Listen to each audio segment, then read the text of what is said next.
예, 오늘 전해드릴 말씀은 대림절 기간을 맞이해서 우리 구약성경 미가서 5장 2절부터 5장 2절이 나와 있는 말씀 가지고 미가 선지자의 예수님 베들레헴 탄생 예언이라는 제목으로 말씀드리겠습니다. 오늘 요 뒷 배경이 이것이 이제 베들레헴 모습입니다. 그러니까 과거에는 아주 소도시였었는데 지금은 그래도 인구 한 3만 명 정도가 이제 거주하는 그러한 도시라고 합니다. 그리고 그 주위에 이 같은 관할구역 내 인구가 포함하면 10만 명이 넘는 그러한 도시로 변모했다고 합니다. 그러니까 이제 여기 보시면 여러분이 보시겠지만 현대식 아파트도 여기 많이 들어서 있습니다. 자, 오늘은 제가 이 예수님 요 탄생 예언에 대해서 좀 이렇게 말씀드리는데요. 여기 보면은 예수님 그 탄생 예언이 이제 어떠한 것을 우리가 지난 시간에는 그 예수님 탄생에 대해서 대림절 기간이기 때문에 제가 이렇게 말씀드리는 건데요. 저희 방송 지난번에 이번에 340인데 338하고 337에서는 다니엘 선지자의 70일의 비밀, 거기에서 69일에 예수님이 탄생하신다, 이런 예언이 있었고요. 그거는 다니엘 선지자는 아마 700년 전, 예수님 탄생하기 한 700년 전에, 그리고 이사야 선지자도 마찬가지로요. 예수님 탄생하기 다니엘 선지자는 한 500년 전 그 정도 됩니다. 그리고 이사야 선지자는 한 700년 전에 그 임마누엘 징조, 예수님 동정년 탄생 예언으로 임마누엘 징조라는 제목으로 제가 제 주일설교 337회인가요? 그때 제가 이렇게 전해드렸습니다. 그래서 오늘은 이제 마지막 대림절 기간인데 다음 주가 성탄절이기 때문에요. 미가서에 나와 있는 이 미가 선지자의 예수님 베들레헴 탄생 예언. 이것도 미가 선지자도 아마 거의 이제 아모스나 호세아와 같은 시기였기 때문에 예수님 태어나기 한 700년 전. 그런 이제 그 정도 됩니다. 이사야 선지자하고 좀 비슷한 그러한 시기에 예수님 그 탄생을 예언한 건데요. 오늘 그러면 이 미가는 사실 우리가 성경에서 잘 다루지 않습니다. 짧은 그러한 그 성경이기 때문에 이거 간단히 미가서에 대해 여기 말씀드리면요. 예, 요거 이제 예수님 탄생 예언은 제가 지금 설명해 드린 거예요. 다니엘 선지자의 70일의 비밀에서 69일에 예수님이 탄생하실 것을 예언했다. 이거 다니엘서 9장에 나온 거죠. 그 다음에 두 번째가 이사야 선지자의 예수님의 동정녀 탄생 예언으로서 임마누엘의 징조. 이사야서 7장 10절부터 14절. 이거는 제가 338회에서 다뤘나 그럽니다. 337에서는 제가 주일설교 오늘 69일에 예수님 탄생, 이건 다니엘 선지자 500년 전에 예수님 탄생하기 500년 전에 예언한 거예요. 그래서 이제 오늘 요 미가 선지자는 요게 잘 알려져 있지 않기 때문에, 그리고 오늘 요 베들레헴이라고 그랬잖아요. 근데 이 베들레헴 들어가기 전에 요 베들레헴에 대해서 좀 간단히 좀 우리가 좀 알아보면요. 요 베들레헴은 사실은 현재 요 지도를 보시면은 이스라엘과 팔레스타인이 있어요. 이스라엘이 1948년 이제 국가를 세웠잖아요. 한 2000년 동안 나라가 없다가요. 근데 당시에 거기에는 팔레스타인이 살고 있었어요. 그러다 보니까 분쟁이 일어난 겁니다. 지금 이스라엘과 팔레스타인이 싸우는 것도 바로 이제 그게 이어진 분쟁인데요. 근데 이스라엘이 사실은 이 영토가 여기 보시면은 이스라엘 영토가 여기가 이제 여기 사실은 이쪽도 다 이게 이스라엘 영토였습니다. 과거에.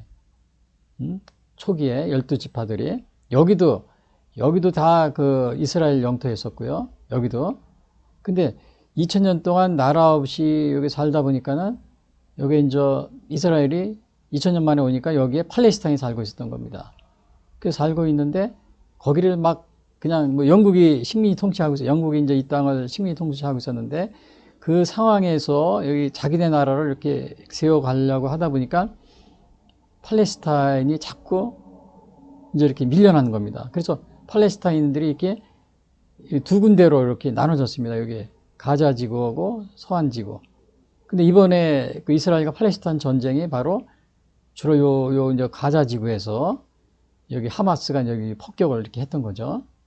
그래서 이제 이쪽에서 지금 전쟁이 일어나고 있는데, 자, 그래서 요런 것이 있는데, 그러면 베들레헴은 어디에 있느냐? 요 서안지구라는 팔레스타인의 서쪽, 지중해 쪽을 가자지구, 또 요르단 국경 그쪽에는 서안지구 이렇게 돼 있는데, 베들레헴은 그 팔레스타인 이 영토 안에 있습니다. 요거 서안지구에. 그래서 이거를 이렇게 보시면은, 제가 요거를 보시면요, 이렇게 돼 있어요. 베들레헴이 그러니까 그 가자지구, 서안지구는 팔레스타인 영토인데, 이제 그 위쪽은 웨스트뱅크라고 그러죠. 베들레헴이 이 팔레스타인 영토 안에 이렇게 들어가 있습니다. 예루살렘은 4등분으로 되어 있어요. 예루살렘은 유대인 지역, 그 다음에 이제 이슬람 지역, 그 다음에 이제 이렇게 또 뭐 그리스 정교회 지역, 뭐 이렇게 나눠져 있습니다.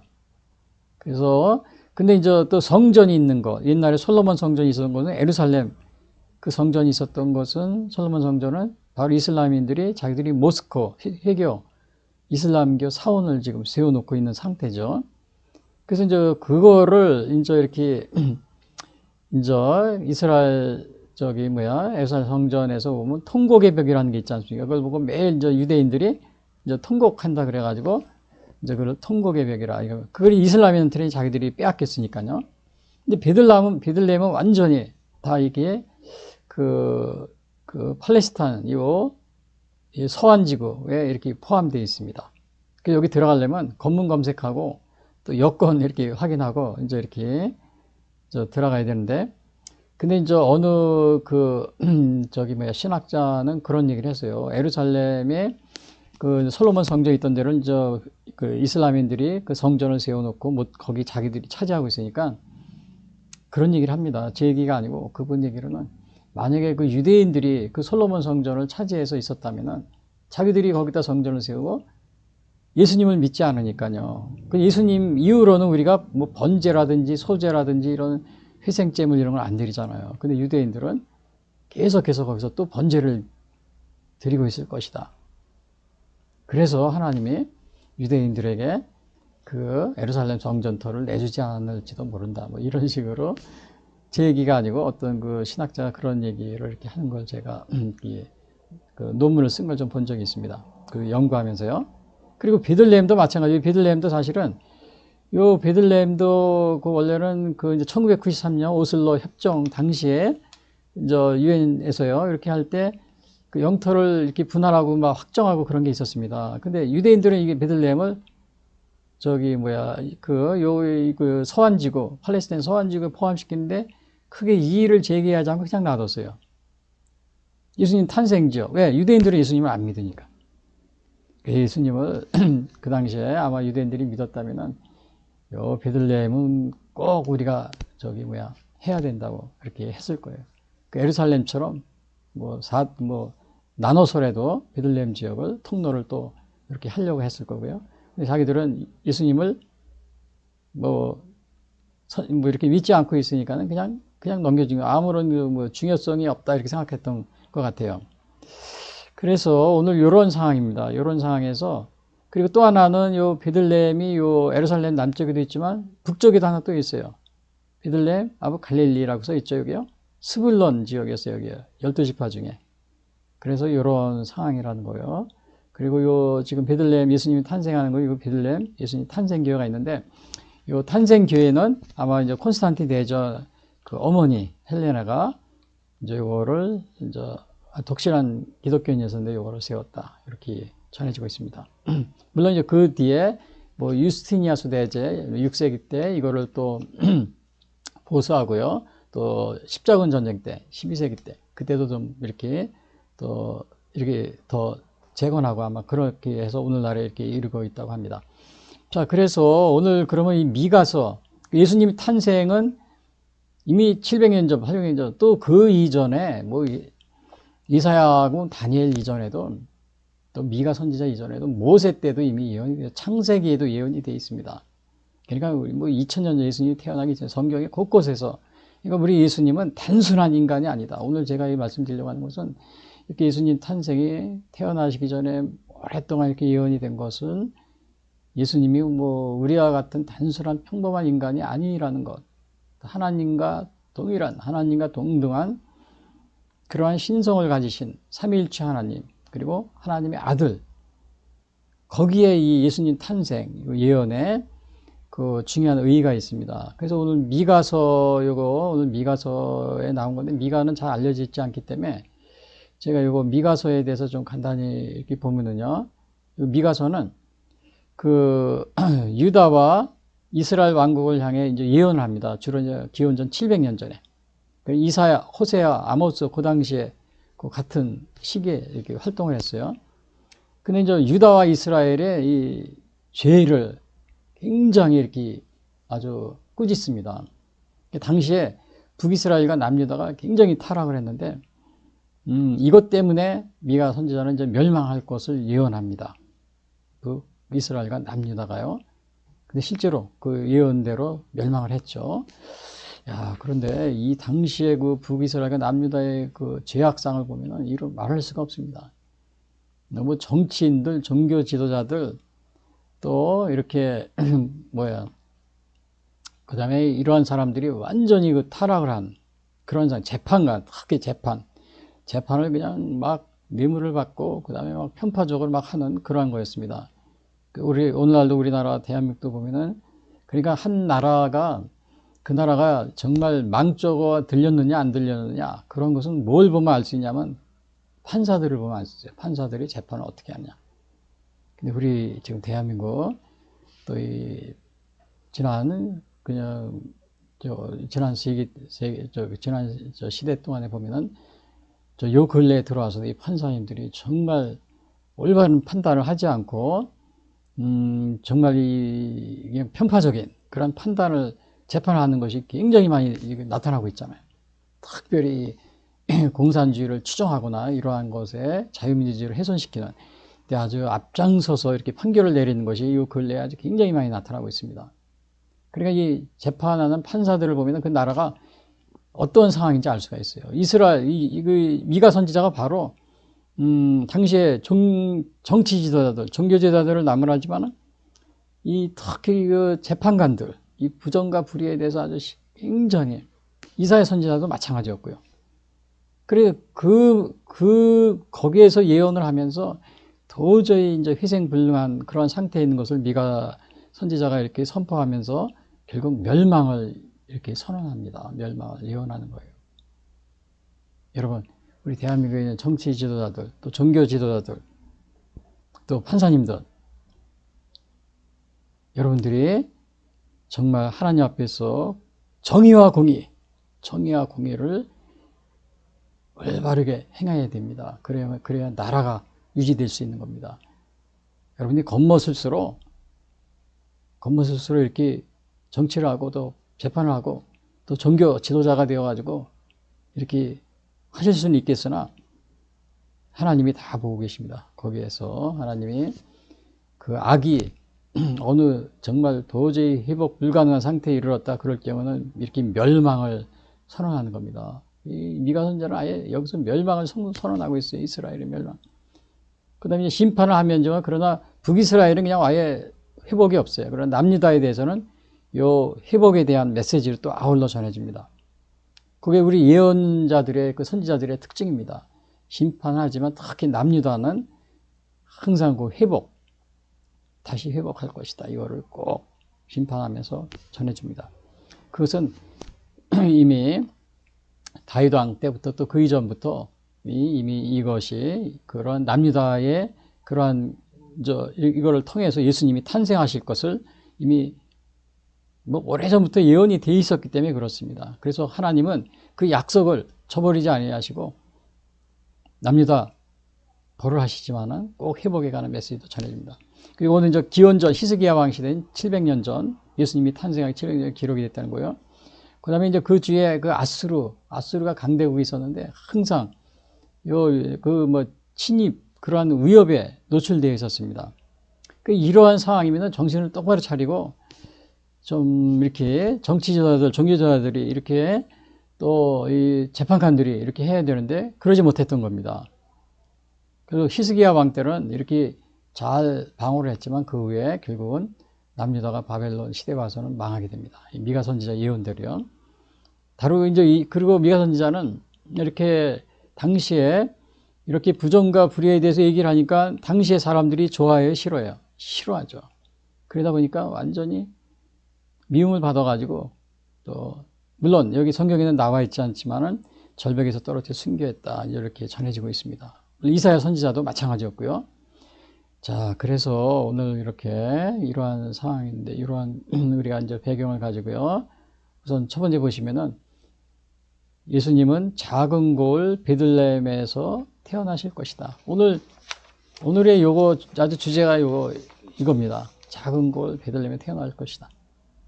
그래서 제가 오늘 2절만 가지고 이렇게 제가 말씀드리는데 2절부터 한 9절까지가 그 예수님 탄생과 또 예수님이 어떻게 하실 건지에 대한 예언이지만 제가 오늘은 그 예수님 베들레헴 탄생 예언 요걸 제가 중점적으로 이렇게 볼 계획이기 때문에 오늘 요거 2절만 가지고 제가 말씀을 전해드리려고 합니다. 그래서 베들레헴 에브라다야 너는 유다 족속 중에 작을지라도 이스라엘을 다스릴 자가 네게서 내게로 나올 것이라. 이겁니다. 그러니까 여기서 보시면은 근데 요 베들레헴이 아까도 얘기했지만 베들레헴 에브라다야 그랬죠. 근데 요 베들레헴은 지금 현재 아까도 여기 말씀드렸지만 베들레헴이 어디 요 팔레스타인 요 서한 지구 노란 지역이 이 팔레스타인 점령 지구예요. 팔레스타인 둘로 나눠진 거예요. 동서로. 그러니까 서한 지구와 가자 지구. 지금 싸우고 전쟁 난 건 가자 지구 그쪽입니다. 근데 요 베들레헴은 요 안에 있는데 요 베들레헴이 이렇게 된 것은 1994년 오슬로 평화협정. 제가 앞에서도 말씀드렸죠. 그 팔레스타인 자치주 이렇게 편입이 됩니다. 그러니까 그 1993년도에 팔레스타인 자치주로 편입된 게 1993년도고 아마 1994년도인가 정식으로 이렇게 된 것 같아요. 근데 인구는 지금 여기 베들레헴인데 인구는 80%가 모슬렘이고 20%가 기독교인인데 여기서 이제 거기 보면은 그 여기가 이제 물론 이제 주요 농산물은 그 올리브입니다. 올리브인데 여기서 현재는 한 3만 명 정도. 그러니까 80%는 모슬렘, 그 다음에 20%는 기독교인데 3만 명 정도가 여기 거주하고 있다고 합니다. 그리고 이 베들레헴 관할 지역 있잖아요. 그런 관할 지역까지 포함하면 그 주위에 한 이슬람인들이 한 10만 명 정도 또 거주하고 있다고 합니다. 그러니까 이 베들레헴 안에 그나마 여기 이제 기독교인들이 있지만 요 예수님 탄생교회죠. 이 안에 보면 굉장히 이렇게 큽니다. 이렇게 제가 그 그림을 여기 올려놓지 못했는데요. 그래서 여기는 보면은 그 이제 12월 성탄절이잖아요. 이번에 성탄절이면은 12월 25일은 우리 카톨릭하고 신교가 이제 이렇게 성탄절 행사를 해요. 그리고 나서 그다음에 이제 이렇게 동방정교회가 또 있습니다. 동방정교회는 1월 6일로 이렇게 성탄 행사를 합니다. 탈루입니다. 그 다음에 아르미니아 정교회가 있어요. 이거는 1월 18일. 그 세 번에 이렇게 행사를 한다고 합니다. 근데 지금은 이제 올해는 그 이스라엘과 팔레스타인이 이렇게 가져지고 이 전쟁 때문에 아마 올해는 행사를 하지 않고 그냥 넘어간다고 이렇게 얘기를 하고 있습니다. 근데 이제 우리가 여기에서 그 이제 12월 25일을 예수님 성탄일로 이렇게 정한 거에 대해서 이제 많은 그 이렇게 논란이 있습니다.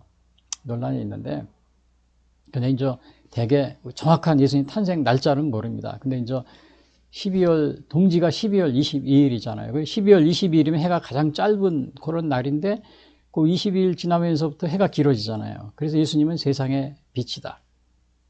그래가지고 해가 길어지는 그 25일 이렇게 정했다고 이렇게 또 얘기되고 있습니다. 또 심지어 어떤 분들은 12월 25일이 뭐 이교도의 그 태양을 축제하는 날이다 그래가지고 성탄절을 기념하면 안 된다 막 이런 분도 있어요. 또 주일날도 뭐 태양절이다 뭐 이래가지고. 근데 우리가 이거 뭐 정확한 날짜를 알 수 없지만 그래도 어느 한 날짜를 정해서 하는데 그날이 마침 뭐 또 이교도의 뭐 축제일이다 그래가지고 우리가 이교도를 뭐 축제하고 그러는 건 아니잖아요. 그래서 그거를 너무 뭐라 그러나 이교도의 그 축제일로 하는 거니까 우리가 이거 기념하면 안 된다 막 이렇게 하시는 분도 있어요. 근데 그렇게 하지 마시고 저도 미국에 있을 때 보면 귀신을 축제하는 날이 할렐루야 10월 30일 할로윈데이 있잖아요. 교회에서는 자꾸 그 사람들이 이제 이교도 그래서 저기에 빠지니까 아예 그날을 저기 할로윈 데이로 안 하고 할렐루야 데이로 해서 지키는 교회도 있었어요. 근데 그분들이 할렐루야 데이로 지킨다고 그래서 그걸 이겨도 그 할로윈을 이렇게 이겨도 그 우상 숭배와 그런 날로 하는 게 아니거든요. 그래서 여러분들 혹시 그런 분들이 간혹 있는데 많지는 않지만요. 여러분 그냥 예수님 탄생에 우리가 어느 날을 하든 그 탄생을 축하한다는 그 의미에 거기에 여러분이 그 관심을 가지고 축하해 주셨으면 하고 저도 이렇게 생각을 하고 있습니다. 그래서